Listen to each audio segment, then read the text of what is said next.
Ja, heute sind wir auf dem Weg zur Dortmunder Motorradmesse 2025. Ich wollte euch mal auf einen Messerundgang mitnehmen heute. Es ist relativ kalt, aber wir befinden uns jetzt ja gleich in den Hallen. Und ja, machen uns mal auf den Weg und schauen, ob wir irgendwelche interessanten Sachen finden.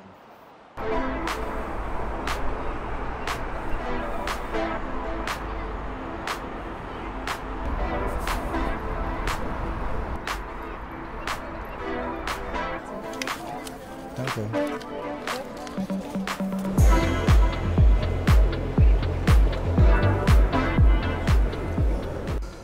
Ja, sieht so aus, als wäre es noch leer heute, zum Glück. Dann können wir vielleicht ein bisschen auch an die Stände rangehen und was sehen. So, fangen wir mal an mit der Halle 4. Da gibt es ja eine ganze Menge. Scheint die Herstellerseite zu sein hier. Ja, hier in Halle 4 ist jetzt erstmal schon mal der Kawasaki-Stand. Ich glaube, da schauen wir gleich mal nach, ob es was Vernünftiges gibt. Hier haben wir Bridgestone, da hinten ist Honda. Ja, hier sind wir schon mal an einem vernünftigen Stand, Yamaha-Stand. Dann gucken wir uns doch mal die 25er Tenere an.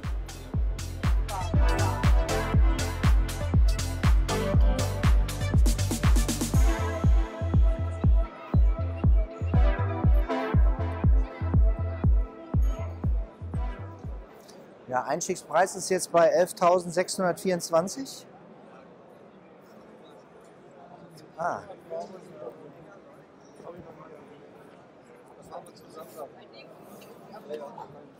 Ups.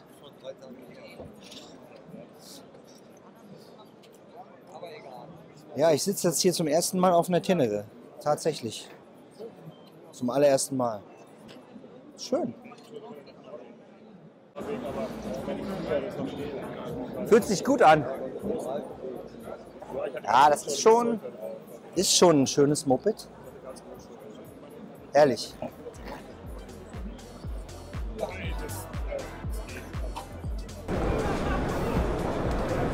Unterschied zu Enfield, ne? Schon ein bisschen mehr zu Und wie fühlt es sich an? wuchtig. So. Ja, die Rallye hat, glaube ich, hier nochmal diesen geänderten Motorschutz hier. Hat die Standard-Tenere nicht. Und, glaube ich, nochmal ein verstärktes Kayaba-Fahrwerk vorne. Die Gabel. Ja, goldene Felgen und natürlich die Sonderlackierung. Auch breite Fußrasten. Ich glaube, das ist auch nicht Standard. Ja. Und die hohe Rallye-Sitzbank. Genau.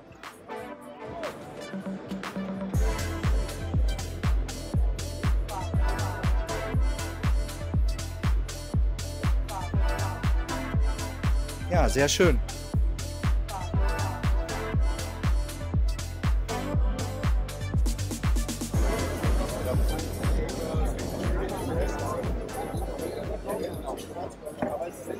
Ah, das ist schon, ne? Aber Die sagt irgendwann ab dann, wenn die genau.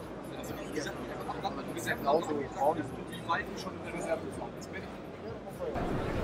Sitzt da halt auf einer BMW für 27 voll ausgestattet. Ich hab mal gut gelacht, weil das ganze Tag die Menschen hier lachen. Ja, aber dann war's. ja, das ist jetzt hier die Low Edition, tiefer gelegte Standard-Tenere. Preis 11,6. Ja. Das ist für die niedrigen Leute. Komm her. Ja, das ist jetzt hier die Standard-Tenere. Also ich finde, die fühlt sich nicht mächtig an, sondern kompakt, obwohl sie relativ hoch ist. Ah. Also ich glaube, mit dem Ding würde ich auch klarkommen. Ja.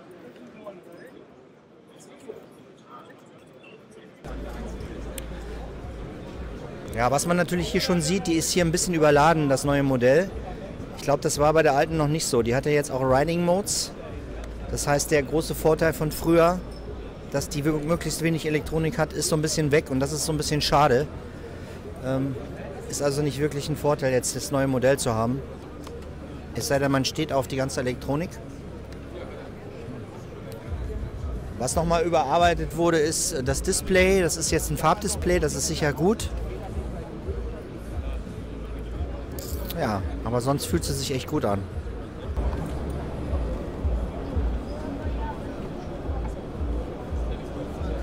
Ja.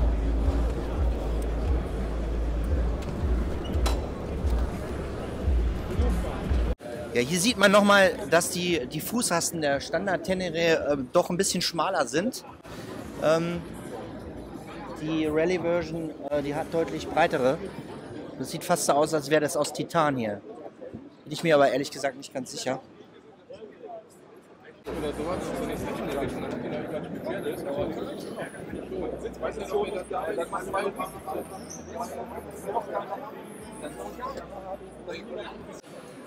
Ja, also die Word Rate, die ist schon deutlich wuchtiger. Das merkt man schon, wenn man drauf sitzt. Also der mächtige Tank, 23 Liter, macht schon was aus. Und sie fühlt sich auch wirklich deutlich schwerer an und weniger kompakt. Hier hat er schon einen originalen Lenkungsdämpfer verbaut, was natürlich gut ist. Die großen Doppeltanks. Display ist irgendwie auch anders. Ich weiß nicht, ob das noch ein älteres Modell ist. Also fühlt sich komfortabel an, aber bei weitem nicht so kompakt und leicht. Ist ja auch rund 20 Kilo schwerer als die Original.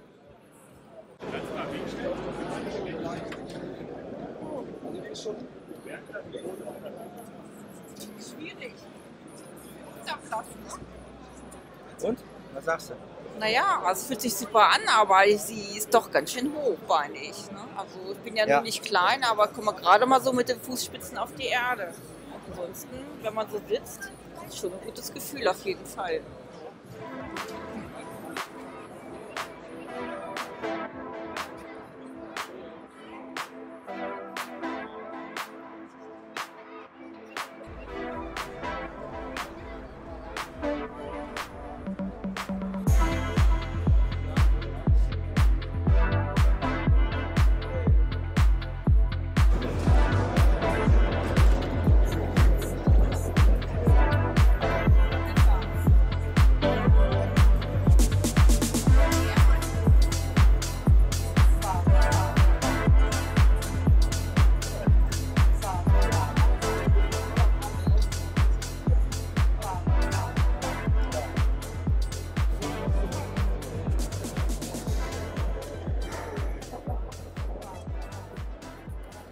Ja, die ist natürlich schön niedrig, ne? Aber irgendwie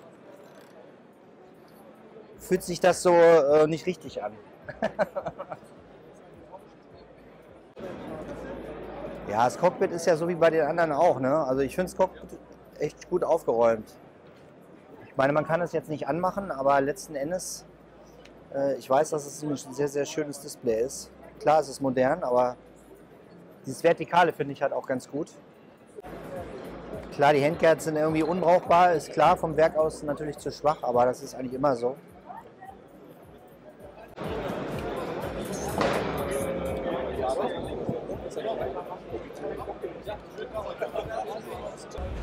Also ich würde mich für die entscheiden. Vielleicht ist es nicht das Sinnvollste aufgrund der Höhe, aber sieht geil aus und fühlt sich einfach am besten an.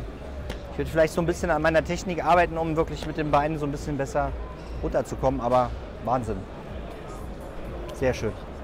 Ja, das ist jetzt hier die GYTR-Variante.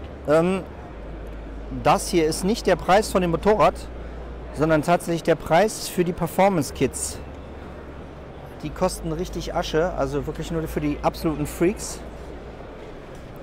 Für den professionellen Einsatz. Lenkungsdämpfer, Rallye Tower, Pro Grips. Ja, ist natürlich alles vom Feinsten. Hecktanks. Spezielles Federbein. Spezielle Rasten. Es scheint CNC gefräst zu sein. Natürlich auch ein anderer Schalthebel. Excel-Felgen in Blau.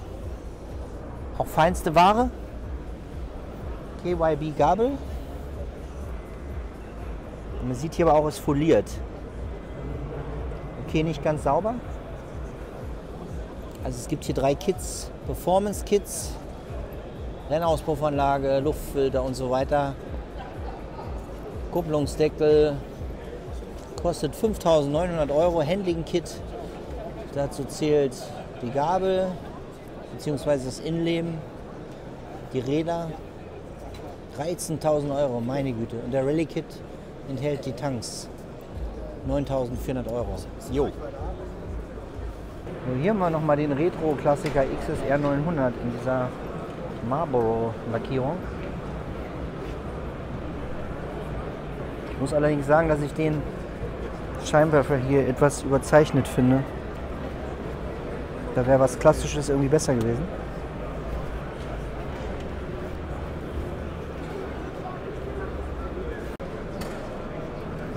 Und das ist der GP Racer. Sehr, sehr schön.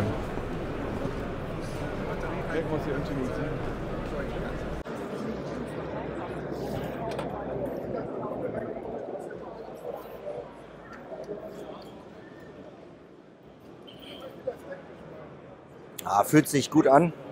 Sehr schön.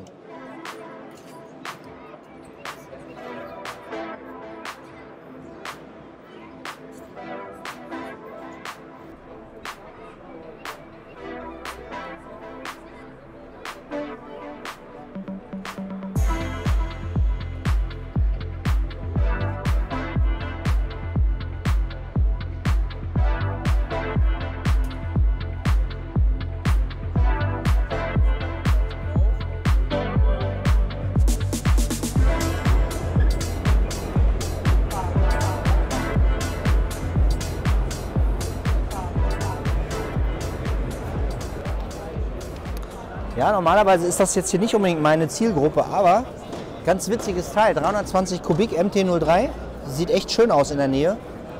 Ich finde ja auch die Maske sieht echt witzig aus. Also nicht völlig daneben, sehr schön.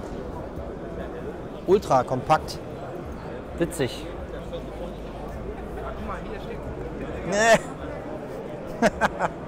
Unglaublich. Fühlt sich mega klein an. Aber mit Sicherheit ein super Anfängerbike. Fühlt sich so richtig da reingesaugt, kann man schon sagen. Schön. Sehr schön. Aber wie klein die Dinger sind, ne? Unglaublich.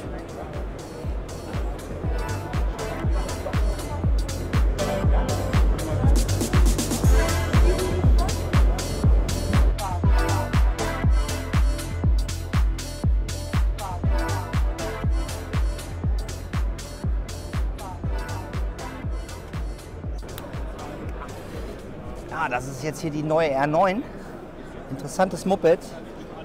700 Kubik. Das ist der CP3 Motor aus der XSR 900. 3 Zylinder, kompakt. Schon lange nicht mehr auf dem Supersportler gesessen. Fühlt sich aber wirklich gut an, muss ich sagen. Ja, was sofort auffällt, sind hier die edlen Verstellmechanismen in der Gabelbrücke. Gefräst ist das, glaube ich, nicht, aber sehr schön hier gemacht. Fühlt sich ja wunderbar an, muss ich sagen. Sehr schön.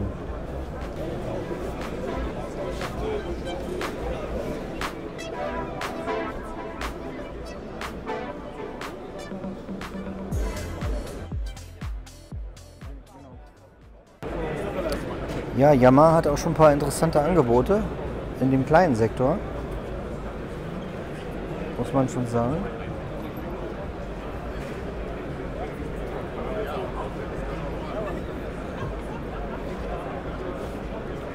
Ist allerdings auch mit 5.799 kein Sonderangebot für eine 125er. Ja. Gut, ist natürlich eine Sonderlackierung. Aber Grundpreis hier XSR 125, 5.400 Euro. Und was ich mich halt immer frage, warum die so klein sind. Sind doch nicht alles 16-Jährige, die damit fahren.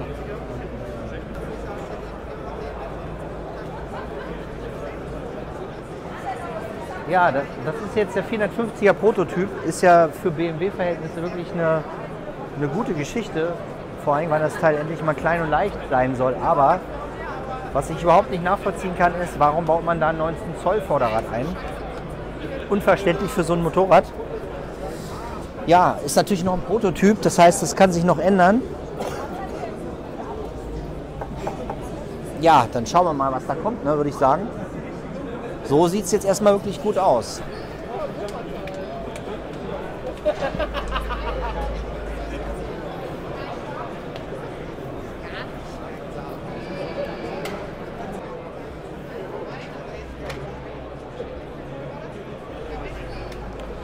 Macht auch einen recht kompakten Eindruck hier, das Ganze. Sieht mir auch fast so ein bisschen aus, als wäre sie sehr nervös. Der Nachlauf scheint sehr kurz zu sein, aber gut, das ist jetzt alles Spekulation. Bodenfreiheit ist sehr hoch.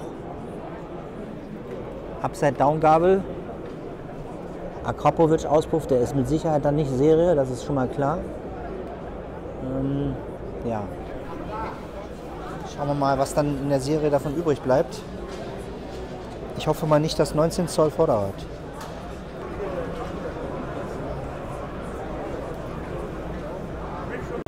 Ja, hierbei ist jetzt wirklich die Frage, ob man dazu noch irgendwas sagen sollte oder lieber doch nicht. Ja. Ich würde mal sagen, für die Goldwing wäre es okay.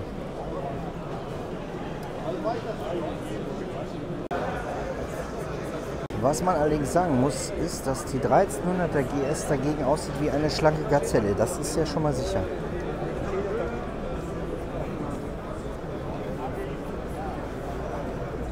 Und das ist jetzt hier die Variante für alle, die noch nicht genug haben. Vor allem hier das Topcase mit zusätzlichen Stauraum oben. Sehr schön.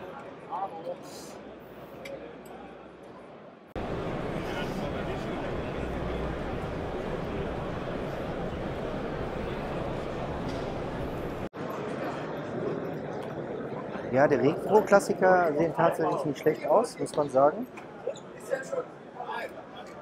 Vor allem hier die Orange, die R12S. Ja, kostet aber auch 22 Scheine. Bin mir aber auch nicht sicher, ob die Auspuffanlage so Serie ist oder in Serie kommt. Ich denke mal, das Original wird wahrscheinlich so nicht ausgeliefert werden. Bin mir aber nicht ganz sicher.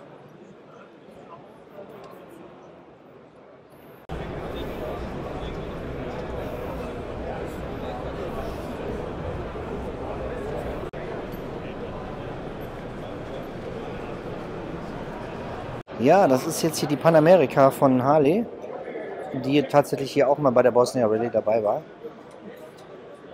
Wie man sieht, kann man mit dem Ding da auch hinfahren. Ja. Allerdings 19 Zoll Tubeless Räder, nicht so optimal.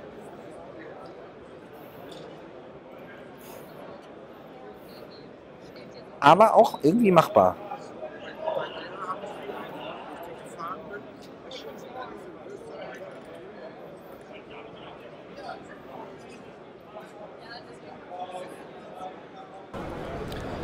Ja, bei Honda gibt es leider irgendwie auch nicht so richtig bahnbrechende Neuigkeiten.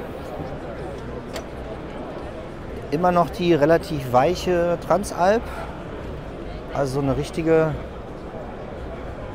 ich sag mal, Hardcore-Variante gibt es immer noch nicht.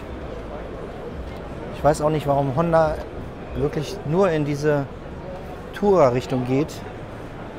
Auch hier mit dem neuen Afrika-Twin-Modell. Klar, unbestritten gutes Motorrad, aber ich vermisse tatsächlich irgendwie so ein bisschen sowas à la Tenere bei Honda leider. Das ist hier die neue GB350. Kleiner Retro-Klassiker. Konkurriert so ein bisschen mit der Enfield Hunter 350. Ja. Aber auch wieder richtig klein. Dann haben wir hier, ich glaube, das ist der XADV, ist das richtig? Jo, XADV, meine Güte, für einen Roller, 13.700 €. Alter Schwede. 750 Kubik Roller, soll aber richtig viel Spaß machen. Aber der Preis ist natürlich der Kracher. Ah, hier ist die kleine Rebel, die 500er. Auch wieder so klein.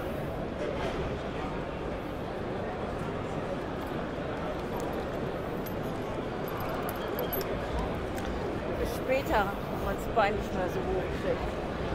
Aber was ich mich immer frage, warum kleine Motoren auch die Motorräder direkt so klein sein sollen, als wenn alle nur 1,50 Meter groß wären. Ich meine, da kriegst du auf die Dauer einen Knick im Bein. Guck mal, wie stark die Beine angelegt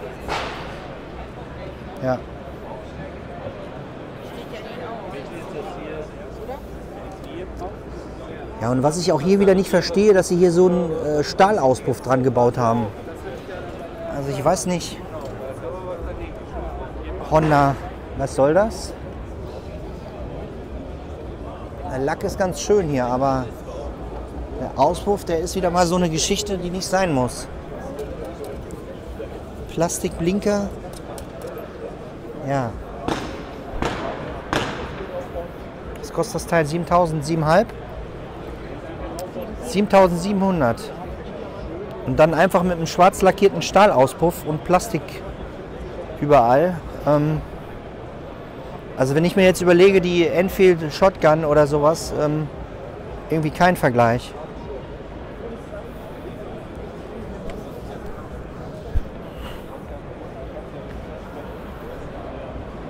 Ja, verstehe ich nicht so ganz. Auch so eher was für ganz kleine Frauen, das Teil. Lieber gleich eher sowas hier. Da weiß man wenigstens von vornherein, dass es klein ist. Klassische Dachs, wirklich hübsch. Und dazu auch noch die Monkey. Jo. Ja, 5.1 ist natürlich auch kein Sonderangebot, muss man ganz ehrlich sagen. Aber schick, schick.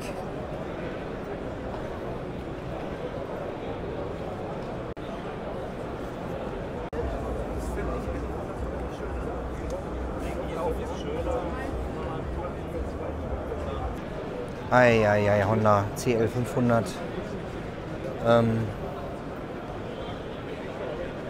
Also es fällt jetzt direkt schon mal hier auf. Grausam, dieser Kotflügel. Echt sehr billiges Material. Und der Auspuff ist wieder der Oberkracher. Meine Güte. Was ist los mit euch?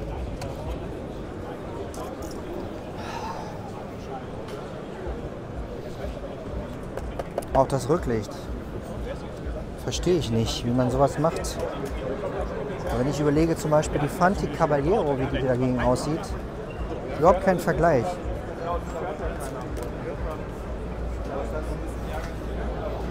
Tja Leute, so glaube ich wird das nichts. Also Leute hier, Startnummernabdeckung. Wie für ein Toys R Us. Unglaublich. Ich verstehe es nicht. Ja, also NX 500 ist da schon etwas besser, muss ich ganz ehrlich sagen. Klar, 19 Zoll Vorderrad, natürlich keine richtige Enduro, aber touringorientiert kann man damit, glaube ich, schon leben. Mit dem Teil. Aber Leute, ganz ehrlich.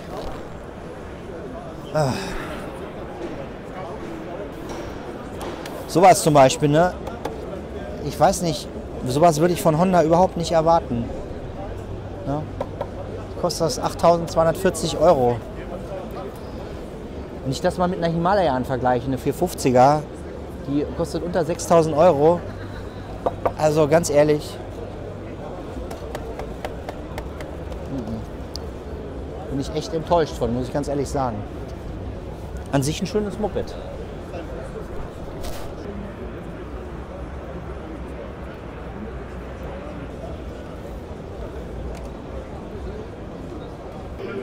So, dann sind wir jetzt endlich mal in Halle 5. Scheint aber alles nur so Vereine und sowas zu sein, aber schauen wir mal, was es hier so gibt. Ja, die Halle hat hier, glaube hauptsächlich Klamotten zu bieten.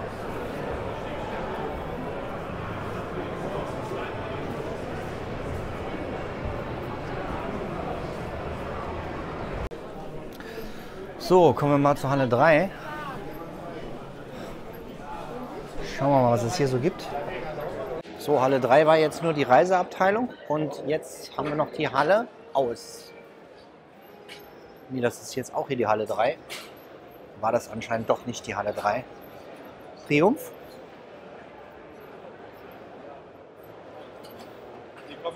Hier gibt es bestimmt noch ein paar interessante Sachen. Ja, Triumph hat auf jeden Fall noch sehr interessante Maschinen dabei. Richtig schön klassisches Design. Gefällt mir wirklich gut.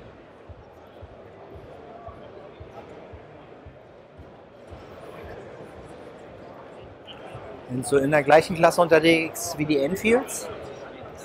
Auch vom Design her.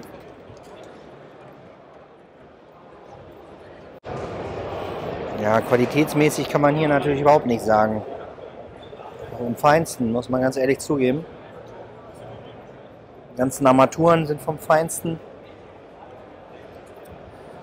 Klar, kostet auch 16 Scheine. Das ist halt so.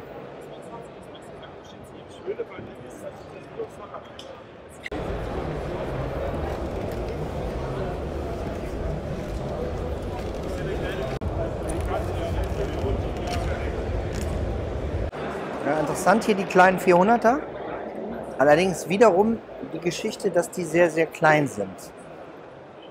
Ja, also die ganze Anmutung hier sieht irgendwie nicht unbedingt nach einem erwachsenen Motorrad aus. Ja.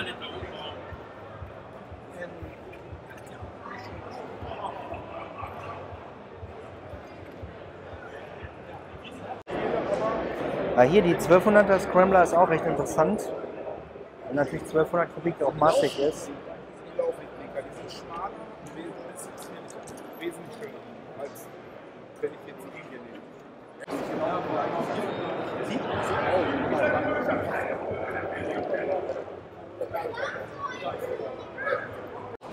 Ja, dann setzen wir uns doch mal auf so eine Triumph. Ja, fühlt sich gut an, 1200. Rallye Pro. Man sitzt aber auch sehr weit im Motorrad, merkt man. Also eher tourenmäßig. Bequem. Was aber sofort auffällt, der Lenker ist extrem weit nach hinten gekröpft. Dass der wirklich eher so für die Tour gedacht ist. Aber fühlt sich eigentlich nicht verkehrt an. Auch von der Höhe her machbar. Qualität natürlich ohne Zweifel, aber 22 Scheine. Ja. Was hier nochmal auffällt, die hat einen Kardanantrieb, was die Sache natürlich noch schwerer macht. Also kein Kettenantrieb, eher mehr auf Touren ausgelegt als Offroad. Und hier extrem großer Ausgleichsbehälter für das Federbein, also massiv groß. Lässt sich, glaube ich, hier aber auch nicht einstellen, sondern ist wahrscheinlich nur zur Kühlung gedacht. Habe ich auch noch nicht gesehen, so groß. Gitterrohrrahmen.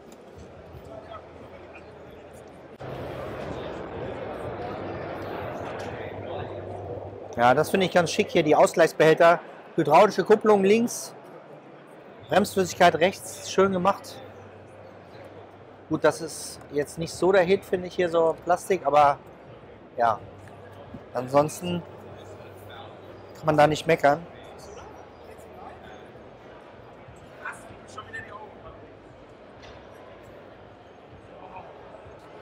Ja, 21,5. So sieht's aus. Tiger 900 Rallye Pro, mal gucken.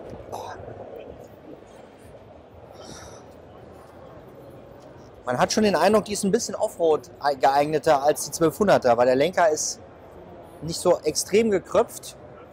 Ja, auf jeden Fall. Also Sitzhöhe ist auch wirklich super, muss man sagen. Kein Problem. Also wenn Offroad, dann besser mit der 900er. Ist schon besser geeignet, definitiv. Rein gefühlsmäßig. Ja, Komponenten sind auch edel. Showa Gabel Upside Down. Gold eloxiert. Richtig gute Brembos. Radial angelenkte Bremsen. Ja, gewohnt halt gute Triumph-Qualität. Zum dementsprechenden Preis auch. Ja.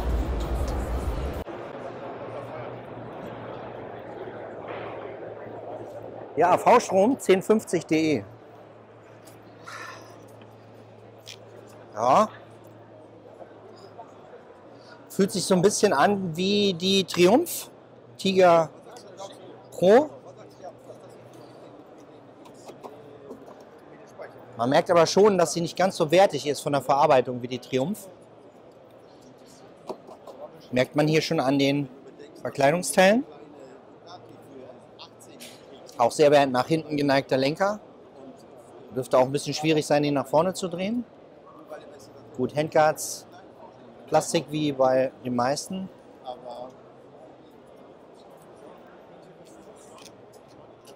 Ja. Aber auch relativ hoch.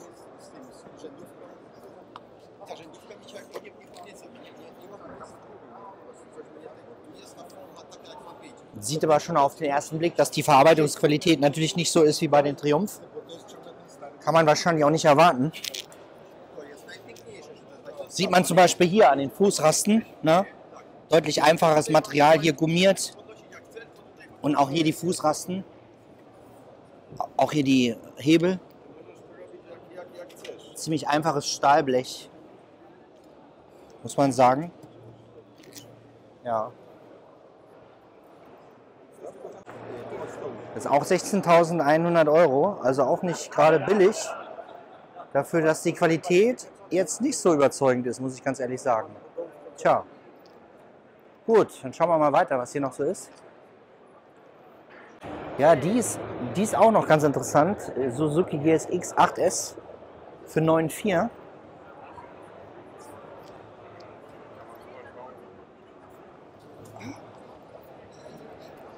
So ein bisschen wie die Yamaha MT-07.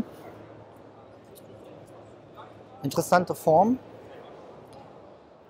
Was man aber auch wiederum sagen muss, dass die Verarbeitungsqualität nicht ganz so an die Yamaha rankommt. Muss man so sagen. Aber gefühlsmäßig nicht schlecht.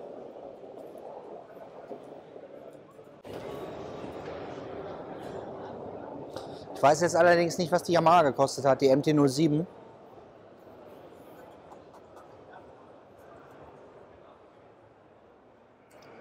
Also was mir jetzt zum ersten Mal wirklich verstärkt aufgefallen ist, ist die Verarbeitungsqualität von Yamaha und Triumph schon nochmal auf einem anderen Level als zum Beispiel Honda oder Suzuki. Ja. Ja, hier haben wir auch noch eine interessante Geschichte. Katana, Baujahr 2025, der Nachfolger von dem alten Klassiker aus den 80ern. 14,4, 152 PS, Tausender, 4-Zylinder. Gucken. Ja, die fühlt sich wirklich schick an. Auch hier verarbeitungstechnisch merkt man das schon deutlich. Ne, wenn man jetzt hier mal die Elemente sich anschaut, die Gabel hier, na, allein die Mutter hier oben, die Verschlüsse, man merkt schon deutlich, dass das wertiger ist. Fühlt sich auch super an, schön kompakt. Man hat irgendwie auch die Form noch so ein bisschen beibehalten. Macht mit Sicherheit Spaß, damit zu fahren. Preis ist auch noch akzeptabel, finde ich. Für eine Tausender.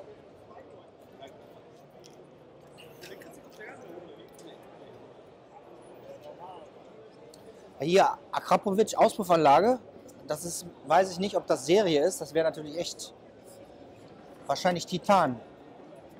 Carbon und Titan, so wie das aussieht. Man sieht hier auch die Qualität deutlich besser als bei den anderen Modellen. Alurahmen, wassergekühlt, 1000 Kubik. Weiß allerdings nicht, von welchem Motorrad der ist. Ja, das ist nicht schlecht. Ja, hier haben wir die ziemlich interessanten Mopeds bei Suzuki. DRZ 4, einmal eine SM-Variante, Supermoto und die Enduro. Preis ist allerdings noch nicht bekannt. 159 Kilo vollgetankt, ungefähr. Ja, 8,9 Liter Tank. Interessantes Motorrad, definitiv.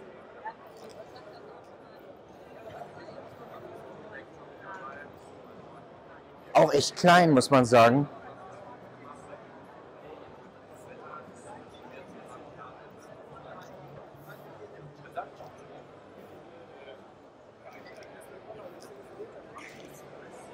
Mal draufsetzen hier.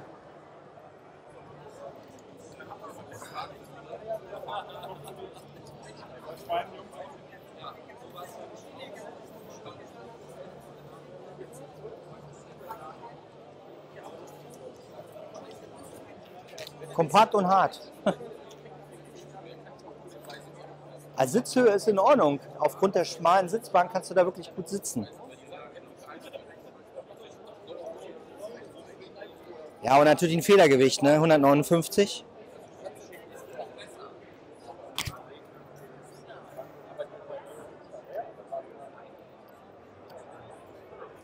Also was man hier zumindest sehen kann, Edelstahl-Auspuff, das ist schon mal gut.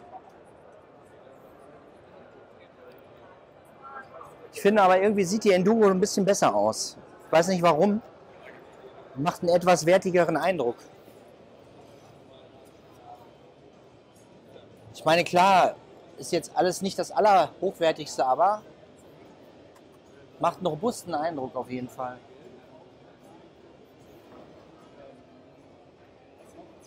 Verzinkte Speichen. Schwarz, lackiert, glaube ich. Wassergekühlter 400 Kubik Motor. Das ist noch der Motor aus der ganz alten DRZ. Überarbeitet. Das Einzige, ich finde, dieses Heckbürzel ist ein bisschen lang. Das hätten sie ein bisschen kürzer machen können, finde ich. Also hier dieser Bereich.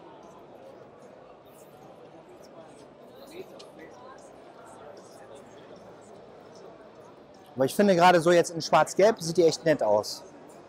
Mit der goldenen Gabel.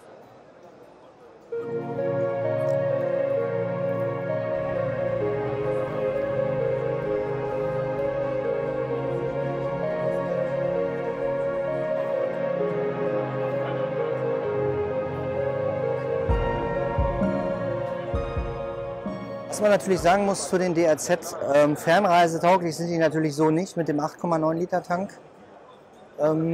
Das heißt, für eine lange Fernreise müsste man so einen Teil wirklich erheblich umbauen. Ja, ist eher schon so ein bisschen für den härteren Einsatz gedacht, aber sicher ein interessantes Motorrad für den TED, wenn man es leicht mag. Mit Sicherheit eine gute Wahl, aber ich sag mal, für den Zweck der Fernreise, da müsste man doch einiges dran machen. Das ist ganz klar. Die ist ja wohl mal auch richtig schick. GSX 8R macht einen super Eindruck. Ganz, ganz edel. Also was natürlich hier klasse gefällt, sind die Felgen. Tolle Farbe, ein Weinrot. Das ist ein bisschen blau, grau, eloxierter Motordeckel. Nissin Radialbremsen. Sehr schön. Ja, sogar original Sturzpads dran. Sehr schön. Sehr schöner Sitz. Schön. Echt schöne Elemente hier. Hochwertig. Also sie macht einen deutlich besseren Eindruck als die kleine Naked-Schwester, definitiv. Kleiner cooler Auspuff für so ein Moped. Sehr schön. Für 10.000. Ja, ist natürlich auch ein Preis, ne? 10.000. Aber schön. Edel. Also wenn es nicht immer der ganz große Hubraum sein muss und man eine Menge Spaß haben will und trotzdem eine, ich sag mal, eine rattenscharfe Optik, dann ist das echt eine coole Aktion, muss man sagen. Ja, und endgültig jetzt doch dann mal eine Enfield entdeckt hier. Leider ist Royal Enfield nicht auf der Messe, was ein bisschen schade ist. Aber hier haben wir eine 650er Shotgun mit dem altbekannten Twin. Interessantes Motorrad mit dem Einzelsitz. Hier mit einer Zartauspuffanlage dran. Interessant so als Bobber. Schwarz lackierte Seitendeckel. Das Einzige, was ich sage, was ich jetzt nicht so toll finde, ist das hier. Diese Plastikverkleidung hier vorne. Ja, das ist richtig Metall. Aber wenn man überlegt, dass die Dinger unter 7.000 kosten, schön.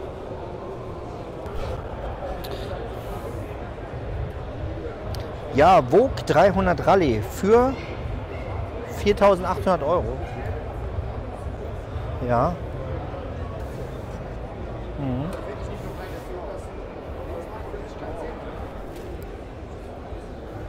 Eieiei, ist aber weich. Aber schon sehr kompakt das Ganze. Aber sagen wir mal so, für den Preis kann man da nicht meckern. Also für kleinere Leute würde ich sagen, ist das Ding auch geeignet. Kommt hier doch ganz gut rein. Fahrwerk ist relativ weich.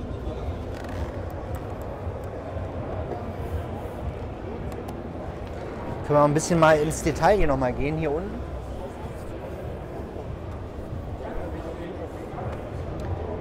Also ich muss mal sagen, das sieht auch nicht schlechter aus als eine Honda. Definitiv nicht.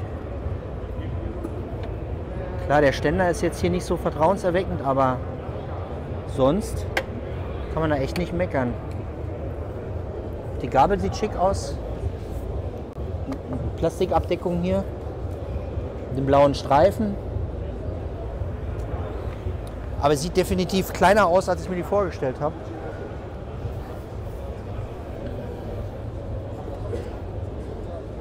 Ja.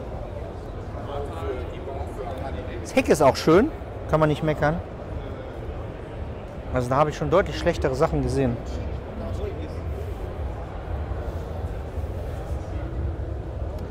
Hier hat man natürlich auch wieder den Stahlauspuff, aber es sieht besser aus als bei der Honda, muss man sagen. Ja. Auch die Schwinge ist nicht schlecht hier. Schön gemacht. Motordeckel schön lackiert oder eloxiert. Ja, ist nicht das Schlechteste, würde ich mal sagen. Für das Geld.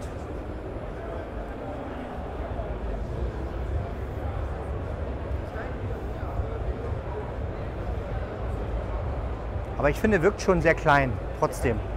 Ja, also sehr kompakt. Aber spaßig bestimmt auch. Mhm.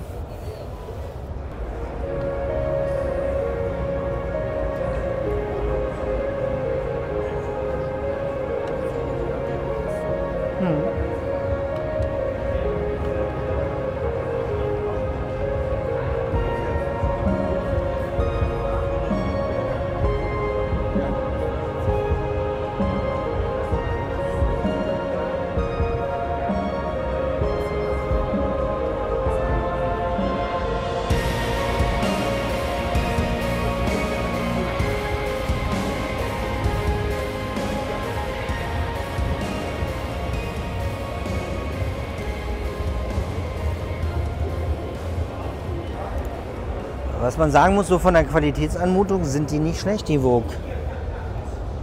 Also hier mit den Felgen, da habe ich schon wesentlich schlechtere Sachen gesehen, ehrlich.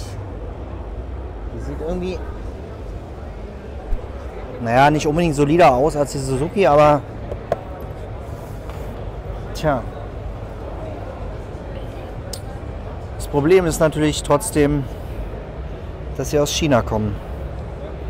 Und da ganz, ganz viele Fragezeichen zu machen sind, aber als Produkt an sich interessant. Auspuff ist schön.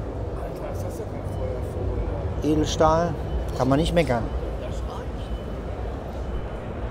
625 Kubik, wassergekühlt, 63 PS. Naja, Folgetank 2,6.